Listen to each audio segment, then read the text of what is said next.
I had called him 14 times while I was giving birth alone.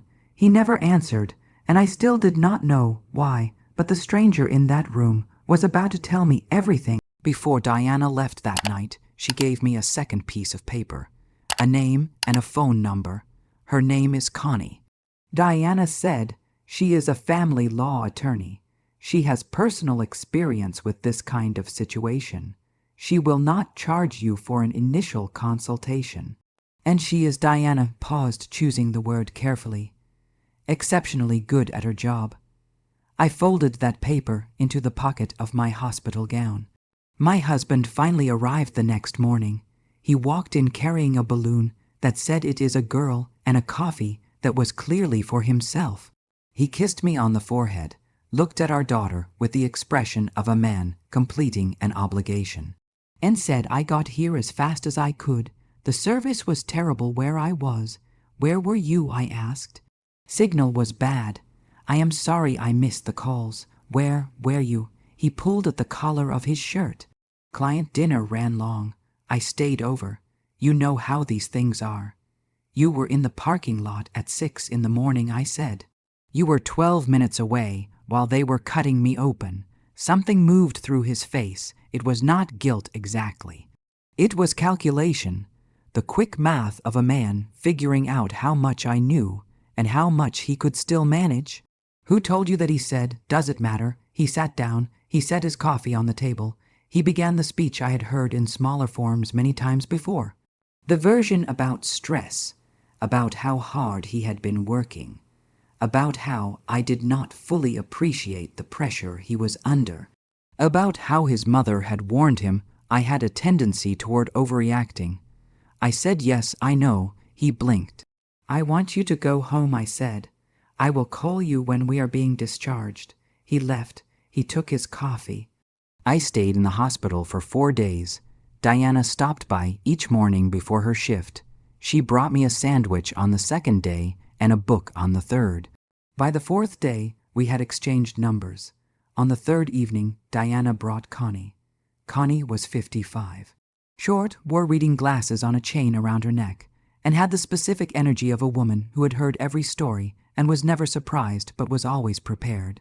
She sat down, looked at me, and said, I am going to ask you some questions, and I need you to answer them as specifically as you can. Not what you felt, what you observed. We talked for an hour. By the end, Connie had 3 pages of notes. He has been moving assets, she said, not as a question, probably for the past 6 to 8 months. He would have started when you got pregnant. Maybe a little before. They usually do. The good news is that he has been sloppy. Confident people always are. He thinks you do not know enough to look, so he has not been careful. I asked what we could do. Connie smiled. It was a very specific kind of smile. Quite a lot, she said. I went home on the 4th day. My husband was there. All warmth and helpfulness. Carrying the car seat inside. Asking about the feeding schedule. Suggesting we call his mother to come help for a few weeks. He was performing. I could see the performance now in a way I could not before, because Diana had given me language for it. Once you have the framework, you cannot unsee the structure underneath. Over the following 3 weeks, while he went to work and came home and ate dinner and told me I looked tired, I was quietly doing something else. Not dramatic things, small things, photographing documents, noting dates, writing down conversations as close to verbatim as I could manage after they happened. Building a record that was detailed and specific and boring and thorough. Diana checked in every few days. You are not lying to him, she told me once. You are just not telling him things he does not need to know yet. It was Connie who found the account in the Cayman Islands. She said it was in his name and had been open for 14 months and had a current balance that made me put my hand over my mouth. It was Diana who figured out that he had refinanced our house without telling me. He had pulled out equity and moved it somewhere else. And the paperwork had my forged signature on it. That was the detail that changed Connie's expression from focus to something else entirely. That is not just a divorce matter anymore, she said. We met on a Tuesday evening in early June, Diana, Connie, and me at Connie's office. We sat around her small conference room table, and Connie walked us through what would happen next. He is going to be served on Thursday, she said. He is going to be very surprised. Then he is going to call his own attorney, who is going to tell him that the forgery alone puts him in very difficult territory. Then he is going to want to negotiate. What do we say when he wants to negotiate? I asked. We let him, Connie said. And we already know what we want, so we do not move. She was right about all of it. He was served on Thursday. He called me first, not his attorney. The call was not one I expected. He did not threaten. He did not accuse. He cried. He said he was sorry. He said he did not know what had gotten into him, that he had been under enormous pressure, that if we could just sit down together and talk through this like adults. We are talking, I said.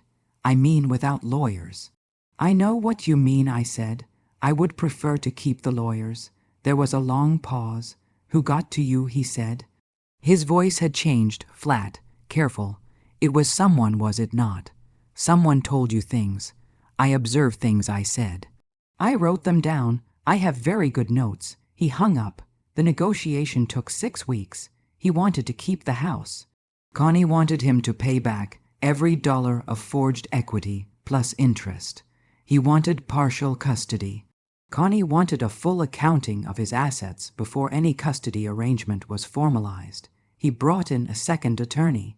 Connie brought in a forensic accountant who had worked with her for 20 years and who found 3 more accounts he had forgotten she could find. In the end, he signed. I kept the house. I kept the accounts. I received a settlement that was, according to Connie, larger than most juries would have awarded because he knew the forgery case was not a fight he could win. My daughter was 8 weeks old when the papers were finalized.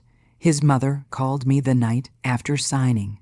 She said I had destroyed her son's life. She said I had manipulated everything. I let her finish. Then I said, I hope you have a peaceful evening. And I hung up. I sat with the silence for a moment. Then I texted Diana a single word, done. Her response came back in under a minute. A coffee cup emoji. Then, Thursday. Connie is bringing scones. We met every Thursday for about a year after that. Not out of obligation, just because we had become through the strangest possible route people who wanted to be in the same room. Diana brought her dry wit that kept me laughing when I did not expect to. Connie brought scones and an unshakable conviction that good documentation can fix most things. I brought my daughter. Diana had suggested her name on that first night in the hospital, when I still had not decided. Grace, she had said, not as a recommendation, just as a word that had come to her. I always liked Grace. It means something you do not have to earn. Her name is Grace. She is 14 months old now. She has opinions about everything, about which food she will accept and which she will throw across the room, about which songs are acceptable and which are an insult, about the fact that she prefers to walk holding one hand instead of 2 because she is already particular about the balance between support and independence.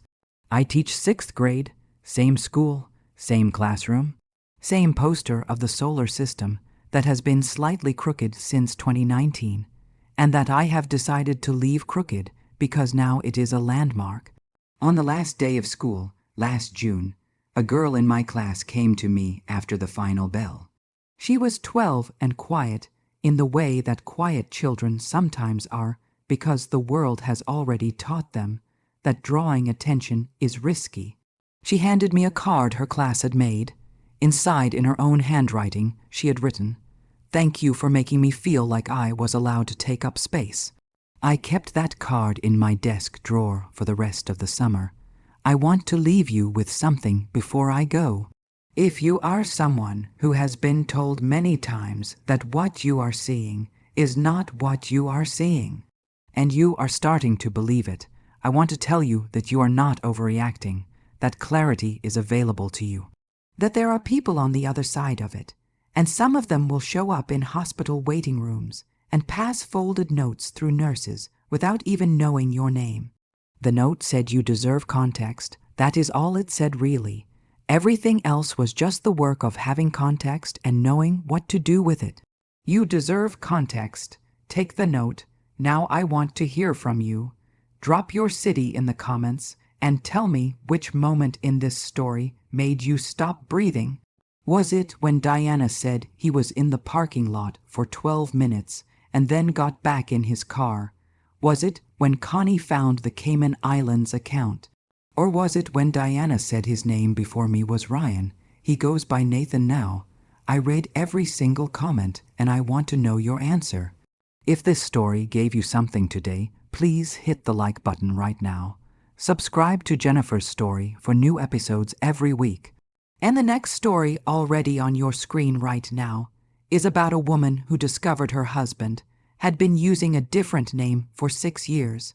What she found when she finally looked will leave you completely speechless. Stay right there. You need to hear it.